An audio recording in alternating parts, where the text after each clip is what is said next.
So I have just gotten this product done. So you want to come up here, double click this, and you can change your text to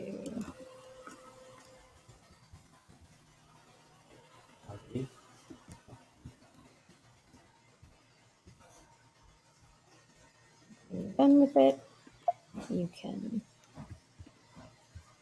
close this out, save it, boom. Or if you wanted to add an image, you can hide the text, drop the image in, shape it, resize it, save it, and boom. There you go.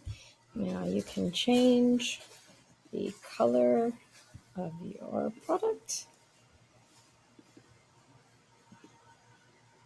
to match any of the colors that you sell. And that's it.